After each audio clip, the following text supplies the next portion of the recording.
Hello, hello, hello, and welcome to my podcast, Life with Jode, where we talk about anything and everything.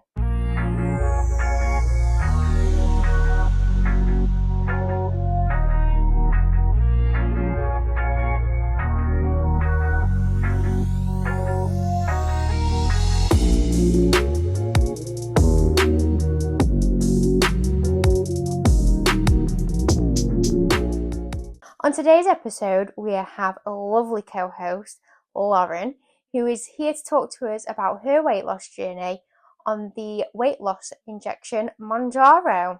So let's get into it and welcome Lauren. Hey, I'm Loz. I have been on my own little weight loss journey using Mounjaro for the last 10 months. I'm 33. I had to think then for a second. 33. I work with people with spinal and brain injuries, and I have 3 children and 2 dogs, and that is basically my life summed up really at the moment. So I'm only use TikTok for my social media. So it is the Tired Mum Loz. I also do have my Instagram, which is Loz Unfolded. What made you decide you wanted to do weight loss in general, and then also what made you choose weight loss injections over potentially a surgery? So I've battled with my weight ever since I was younger, with it going up and down, up and down. I think when I was a child, I was taken to the gym with my mum. I was put on set of scales, those, the BMI scales that tell you your weight, your height, your BMI, your muscle mass, so on and so forth. And it had come up that I was overweight when I was younger. And that was like always a real focal point. My sister was always quite smaller than me as well. So there was this almost like this competition that she was smaller and I was the bigger one. Then as I got older, like that kind of distributed out and I lost weight when I hit 18, as it does for many, many people. And then I went to Dubai when I was 20, I believe. I think, yeah, 20. And I put on what they call the Dubai stone. I did not just put on a stone. I put on a couple of stone, and I thought, you know what, I need to do something about this. But we decided then we were going to come home, and I fell pregnant and I had my daughter, which just spiraled my weight further because when I carried her all around my body. I didn't just carry her up the front. She was round my waist, round my hips, round my backside, round my face. Everything you could think of as where I had weight.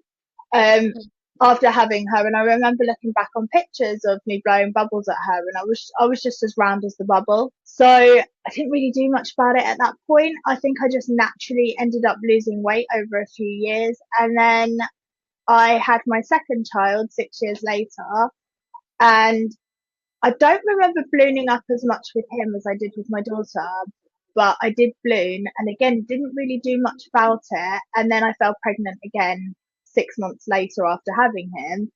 And with him, I just completely ballooned, and especially with lockdown as well.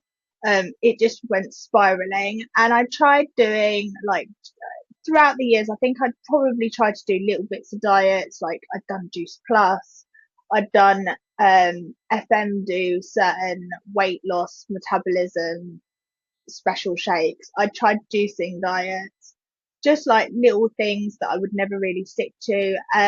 Then 2 years ago, I decided to join the gym and I started weightlifting, which I absolutely love. And I started with a personal trainer, and he put me on a calorie deficit to 1,500 calories. And he put me on like this meal plan that was mostly contained of chicken and sweet potato, or chicken and rice, or turkey and rice. It was very bland, very boring, very basic, regimented foods. And I just really could not stick to that because I like flavorful foods. Like I like in the moment foods. I like what I want to eat when I want to eat it, as opposed to setting out my meals. Like I just can't stick to that. And then at the beginning of last year, went out for a wedding dress fitting, and I didn't have the best time. Um, Being a plus size girl, I was size 16 to 18, and trying on dresses, I was trying on size 24 dresses. Is that because of like how tight they were fitting as well? So it Yeah, just kind of like made you felt kind of like bad in yourself already, and then obviously how tight the clothes were fitting to you, you just go, oh, I'm bigger than I thought I was. Wedding dresses are always bigger anyway. You always got two sizes against your normal size. So that would have taken me up to a size 20. And there's a lot of wedding dress shops that don't cater to plus size brides. They Right. they have dresses that fit size 8s, size 10s. And I remember going into this wedding dress shop and that every dress was a size 8, and they're like, just try it on. And I'm like, but I can't visualize myself in that. How am I supposed to? It doesn't fit me. Like, I can't even do it up. How am I supposed to see what this would look like when it's made to order? I did find a wedding dress shop that did cater to plus size girls, and I fell in love with this dress. It was well over my price range. And I went back home and I told my husband about it. Obviously, I couldn't tell him what it looked like exactly, but I said to him, like, it made me feel really good. It had me in all the right places. Like, it pulled in at the waist, it came out. And I ended up just sitting there crying because of how good this dress had made me feel. And then I went out with my friends. One of my friends had been on Wegovy and she'd lost a lot of weight on Wegovy. And I said, oh, all right, yeah, I was looking at Monjaro. And she said it's the best thing she'd ever done. And that really confirmed actually going ahead and getting it for myself. So I did in March. I ordered my first lot, and that's the rest of the story. I then started losing weight on Monjaro. Tell us a little bit about why Monjaro and why not a different version of it, and also if you could let us know how much have you lost, if you feel comfortable enough telling me your starting weight and what you are now. So I was 15 stone when I started. I started the injections in March, and I probably started documenting in about April time. No. Probably towards the end of March, I started documenting my journey. I decided on Manjaro over like Wegovy. Wegovy is the other injectable that's available here in the UK for weight loss because I was gonna do Wegovy, but then a lot more talk had come out about Manjaro and that it was being approved in the UK in February. And I went online and I did a little bit of research. I looked at the studies comparing the two. There's no direct study actually comparing tests on the two Mm-hmm. along the same lines, but there are tests on Monjaro and there are tests on Ozempic. And actually, Monjaro showed that it had better results being a dual agonist as opposed to being just a GLP-1 medication, quicker, faster results, and the results were equivalent to that of someone that would have gastric surgery.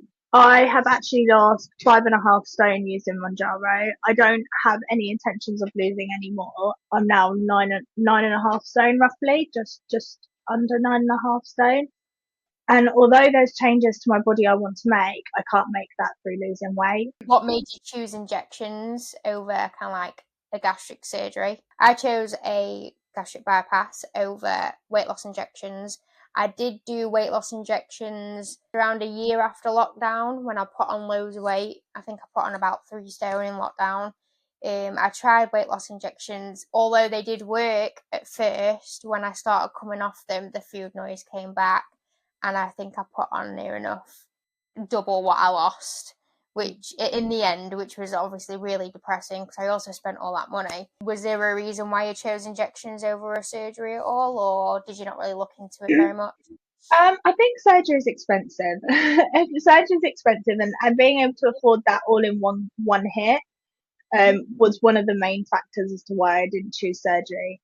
But also, surgery is quite invasive. And if I could do it without having to have invasive surgery and spending out all that money, then I was going to give that a go first. So, very probably similar to why you tried injections first. And I just figured, like, even if the injections didn't work, then surgery was still going to be an option for me.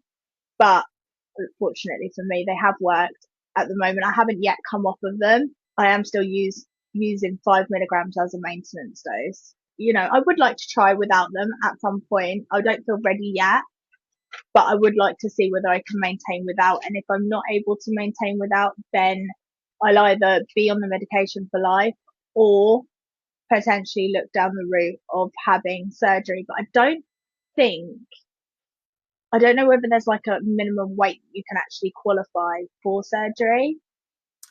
So your BMI has to be over a certain amount. I can't remember off the top of my head what that is. When I inquired and booked my surgery, I was just over 15 stone and I only just qualified with the BMI. So I think if you were to unfortunately get back to where you started, that is probably possibly where they'd be like, yeah, sure, that's fine. But I do know that from experience of looking into weight loss surgery in the UK, I feel like you have to jump through a lot more hoops than just your BMI and this and that.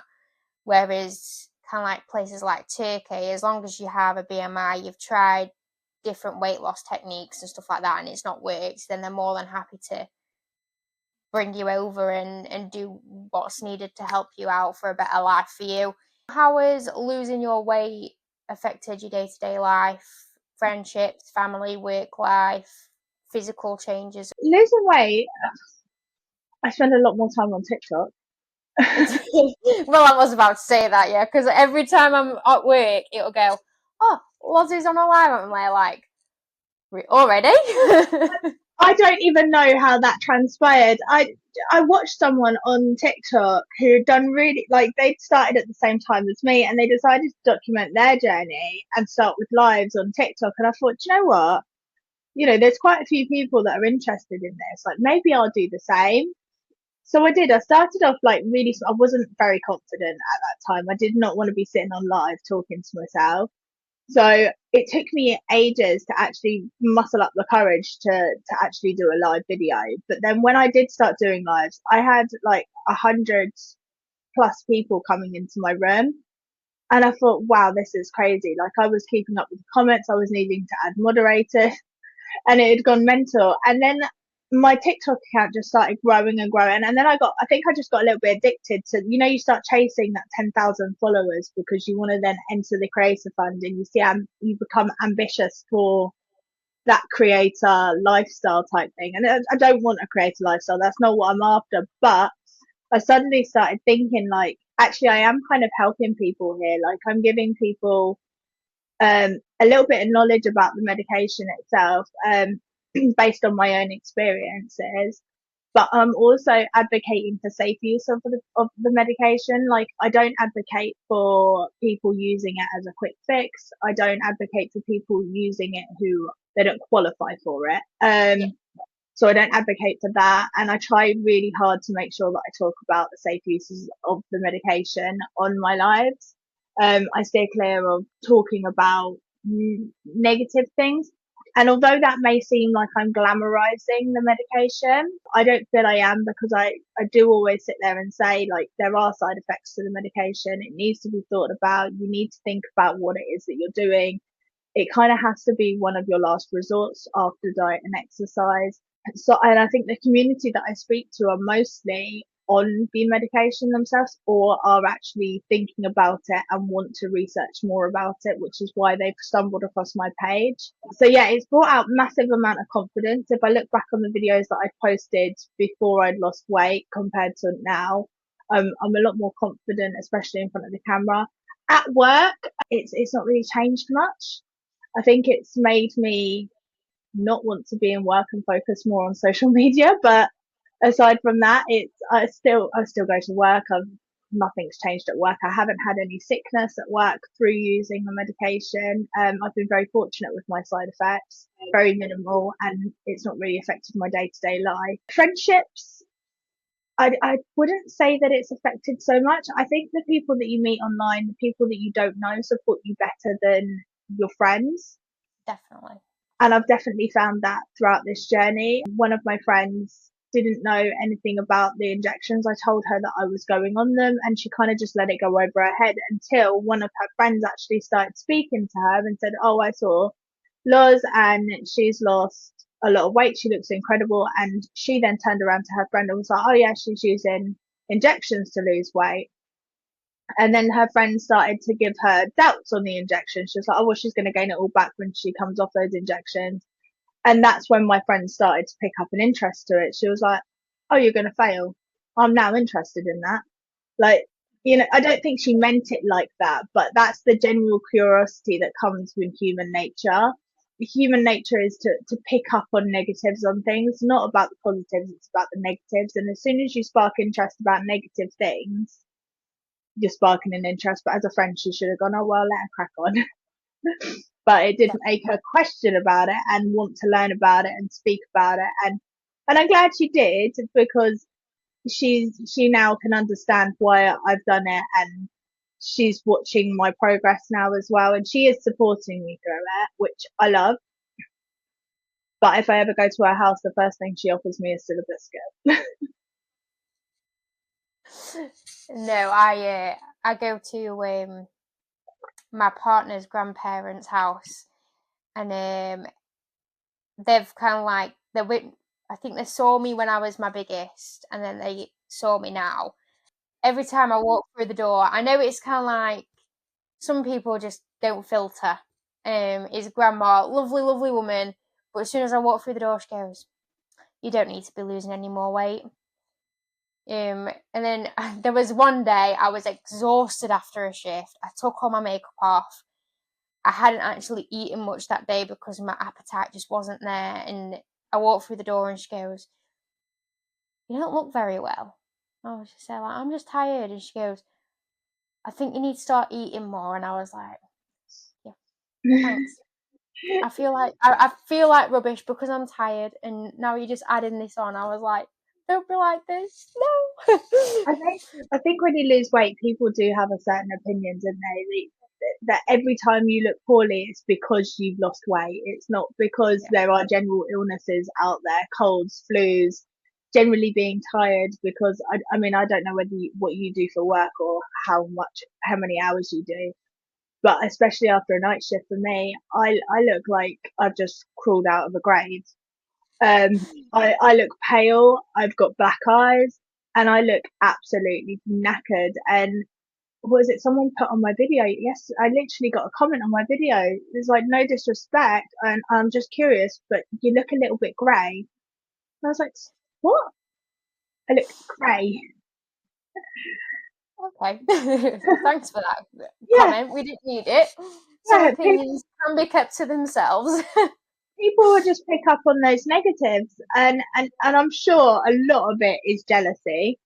It has to be. Like, you can't accept someone for themselves. You've got to find a negative in them. And if you can't find a negative in them, you're going to make a negative about them, Yeah. because you're miserable in your life. Like, you're going to make everybody else miserable. And I have had comments like from people at work where they've gone, "Oh, you need to stop." I think I was still classed as overweight, and then someone turned around to me and told me that I looked anorexic, and I was like, that's quite a serious eating disorder, and you're telling me that I look like I'm anorexic, still being overweight. Mm. It's Yeah. So some comments like, "Oh, you look great." Like, we like them comments. Keep them comments coming. But comments like, "Oh yeah, you look a bit too skinny. You look like you're anorexic or unwell." Sometimes just keep them to yourselves, because we don't want it. We don't need it. It was like just before just before Christmas, I was in hospital for about 14 hours, and I was just vomiting everywhere. And the first thing that A&E said to me was, "We had weight loss surgery in Turkey." I yeah, was like, "That has nothing to do with it." I was like, I think I was about 10 months post-op. I was like, "I have been fine. I am ill. There is something wrong with me." So they ran tests and everything. Everything came back relatively normal. Turns out I thought I was having a gallbladder attack, because after a bypass, gallbladder attacks are quite normal for someone to have. So I thought I was having a gallbladder attack. Turns out it wasn't. It was an infection in my gallbladder. But I would just say, like, you jump into conclusions because I've had this surgery, first of all, and then also because I've chosen to have it elsewhere. You're also making a bit of like a snide comment of sort, and I was just like, there's not no need for it. Like, I am genuinely unwell. Sort me out instead of being judgy. But yeah. we ended up getting down to the bottom of it. I ended up going to work and they were like, "Oh, is everything okay?" And I was just like, "Yeah, just an infection. I'll be fine." And at this point, no one at work particularly knew that I had weight loss surgery because I only just started the job, so it was like a bit of a clean slate. And then I ended up adding quite a few people on Facebook, and then I started advertising my podcast and then advertising, "Oh, I'm so proud of myself. This was me at the start of last year. This is me at the end of this year." And they were like, "Is that you?" Like, I had 3 people on one shift come up to me going, "Is that you that you posted on Facebook?" I was like, "Yeah." They were like, "Bloody hell, you've lost a load of weight. Like, good on you." And I was just like, "Thanks." But then obviously it all started surfacing, and then I feel like I should have probably kept that a bit quiet because I don't want it to affect my work life, but we'll see what happens.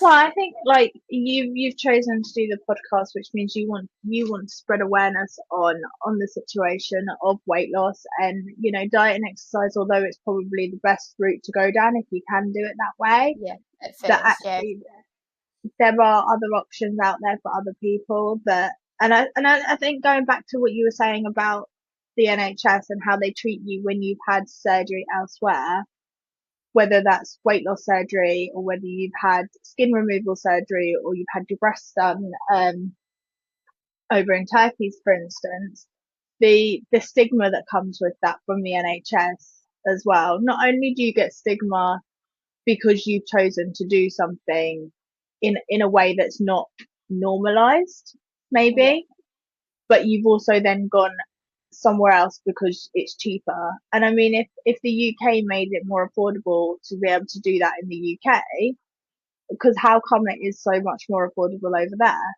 Flights and all the medications you need, the transfers, the kind of like the food supply while you're there, which is just crazy to think of. Because I looked into weight loss surgery in the UK and it was like just under 10 grand, and I was just like, and Mm, then I think I paid just over 3.5 for Turkey, but that also included my partner to come as a companion, for him to be eating and drinking 3 meals a day, for transfers, for all my medication that I needed, for general medication. It honestly is crazy. Like, if the UK made things a lot more affordable, half as many people wouldn't be traveling abroad to go get these surgeries. It mind boggles me. It really does. absolutely, 100%. And then at least if it's done here in the UK, obviously we have a right to the NHS here in the UK, and we wouldn't then be frowned upon for after treatment. As a bypass patient, I have to have B12 injections every 3 months for me to be able to help with my energy levels. I take daily vitamins when I remember. Do you guys on injections need B12 injections or anything like that to help with your energy levels? No, so energy levels mostly are done by the amount of nutrients that you have in your food. If you're not getting enough nutrients in food, you're generally going to start feeling very tired. All you're doing with the injections is slowing down your digestion and making sure that you're not eating above the calorie deficit. If you're getting enough nutrients in by food, then feeling tired, you know, it shouldn't really be a problem. I do take multivitamins just to give myself, make sure that I'm getting enough. I'm not saying that I'm deficient in anything, but just so that I don't become deficient in anything. I do take a multivitamin. I do also take collagen because with this medication, there is a side effect to hair loss. It affects about 5% of people on the medication. I personally think it's more for the amount that I do see online, but also nutritional deficiencies, rapid weight loss, and not having enough calories can also affect your hair. So I do take collagen, and I just think even if I wasn't on this medication, I would still take collagen anyway because up until we hit about 25, it's produced in our body anyway. After that point, the production of collagen starts to slow down, which is why we start getting wrinkly and crinkly, and the aging process starts in our skin. I actually only just started introducing collagen around, I think it was August, September time. I saw it on TikTok. Everyone was promoting it. And I was just there like, sod it, let's order it. So I ordered it, and then I've never turned back. collagen's really worked for me. Obviously, being older, taking it, my skin, I noticed that as I was losing weight, the crepiness started coming back in my face. Now, I've never had Botox or anything like that, so everything you see on my face is what it is. And the glow had started to come back to my face. Like, it was really dull beforehand, like really dry skin, really dull. And through using collagen, but also drinking loads of water as well, I found that my face is really hydrated. And then this is the other thing that happens with weight loss, is when you got to start growing your confidence, you start taking a little bit more care into how you look as well. So I never used to have like a skin treatment routine. Like, I would just wash my face and that'd be it, done. Or I'd just use a face wipe and get that over my face. And I'm actually a qualified beautician. So, but I still never took a lot of care in how I look, to be fair. And since losing weight, it's made me want to do that. So now I will cleanse properly. I will tone. I will use a moisturizing serum. I'm starting to like enjoying playing with makeup again. I don't particularly do a skincare. I used to suffer really bad with acne, so I'm very wary of what I put on my face, and I kind of like stick to what I know. But in the respect of when you lose weight, you gain a confidence. I am so now flamboyant in what I wear and how I dress myself. Like right now, I've just finished work, so I'm just chilling out in lazy clothes. But when we go out, I'll be like, nice pair of jeans or a nice top, and I'll do my hair and I'll probably put on a bit of makeup and stuff like that. As you mentioned, your husband was supportive of you going on these injections. Has anything in the dynamic of your marriage changed at all? Anything with your children? No, no. I mean, I have more energy to do stuff with my children. I have that want to go out with them more. Like before, I was like a very home girl. Like, I would want to stay home, which isn't great. I've got 3 children. It's not great to have to stay at home. They don't want to stay at home. They never did. I don't like going. I still don't like going to the park. It's kind of like the worst chore as a mum anyway. In my opinion, some people love it. Do want to go out with them more. Like, I'm happy. I'm more willing, shall I say, to go and show my face and be there. Like, even just doing the school run, I feel more confident going into the school as a mum that's kind of a bit more put together now, as opposed to a mum that would just put on a pair of tracky bottoms. I wouldn't even put a bra on. I got miserable when the summer would come because it was too hot to wear a jumper, so I couldn't cover myself up. I had to put a bra on, go out the house. Like, now I'll get dressed, and it goes back to like taking care of yourself again. Taking care of yourself really does give you that extra motivation that you need. My husband, no, nothing's changed in that department. If anything, we spend less time together again because social media. Where my social media is growing, he also has started doing servers with his gaming, and he's trying to branch into the content side on his gaming. We're spending less time together, but I'm also not picking up as much overtime with work at the moment, which means we're getting more time together at the same time. Has there been any milestones, like reaching a certain size of clothing?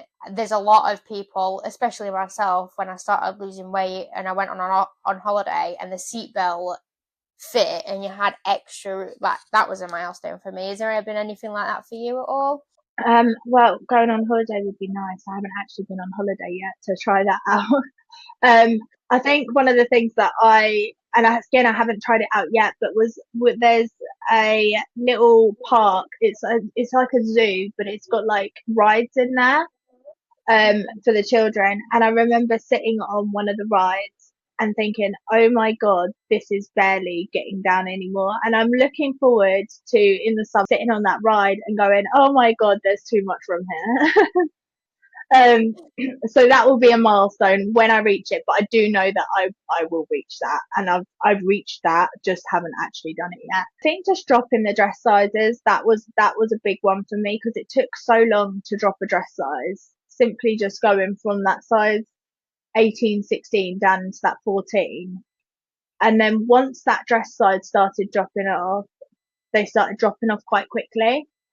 I bought a size 14 pair of trousers, and then suddenly within a month, those size 14 pair of trousers didn't fit me anymore. And suddenly I needed to buy size 12. So that was a nice feeling as well. I think the best feeling that I had was I went round to another girl's house who's also on this medication. She just happens to live locally to me, and I met her through TikTok. And we were talking about clothing, and she was showing me some of her clothes, and I said to her that I really like these trousers. They're something that I was looking at purchasing myself, but she had them in a size 8. And I was like, they just never fit me. And she's like, I reckon they would. You should try them. And I did. I took them home with me to try them on at home, and they fit me, and they look just as incredible as I'd imagined that they would if I'd bought them myself. And I did. I then went out and bought them for myself. Any plans for plastic surgery? I don't know. I mean, I looked here locally. We've got a cosmetic surgery, and it would cost me. I did look into having like a mummy makeover done and having my breast done. It would cost me £25,000. Whereas if I wanted to go over to Istanbul or Turkey or Lithuania, wherever else it is that they want to do it, it would cost me 10 max £10,000 to get everything done. I am watching some of the girls who started around the same time as me, getting plastic surgery, not plastic surgery, but cosmetic surgery, to help with that loose skin. As far as loose skin's concerned at the moment, I have just rejoined back into a gym, so I will be doing weight training to see how I can build muscle to fill out some of the loose skin that I've got. I know full well that the loose skin isn't going to go entirely, but I do know that I'm still 33. I'm not 63, for instance. Yeah. I do still have collagen production. I do still have elastin in my skin. So my skin will bounce back to a certain degree. It might not go completely, but it will come back to a certain degree. And I'm going to give myself a couple of years to see how that changes. Where would you be looking at potentially getting your boobs done? Would you fork out the extra money and get it done in the UK, or would you look into Turkey or wherever? Look, don't get me wrong. If I was to win the lottery on a Wednesday night, I would get it done in the UK. The likeliness of that happening is, I'm going to say 0 because I don't pay the lottery. I would probably go to Turkey just for the affordability thing. Like we said earlier, it's more affordable to get these surgeries done in Turkey as opposed to here in the UK. Well, thank you for inviting me on. It means a lot. It's very nice that you do follow my journey, and I appreciate that. No worries. It was lovely speaking to you, and hopefully I'll speak to you again soon. Angie, see you See soon. you later. Bye. Bye. I want to say a big thank you to Lauren for coming on to my podcast today to talk to us about her journey and what she has been through. I'm hoping the information that we gave and the discussions we've had help you choose which journey would be best for you if this is something you're looking into. If you have a story to share, big or small, please don't hesitate to get in touch with me via my email lifewithjode@gmail.com, or you can message me on my socials, which is at Jode's Gastric Bypass or at _lifewithjode_, which will all be linked in my bio. You can listen to my podcast on Podbean, Apple Music, Spotify, or wherever you get your podcasts. You can also watch my podcast on YouTube. And that's a wrap from me. I'll speak to you next week on another episode of Life with Jode.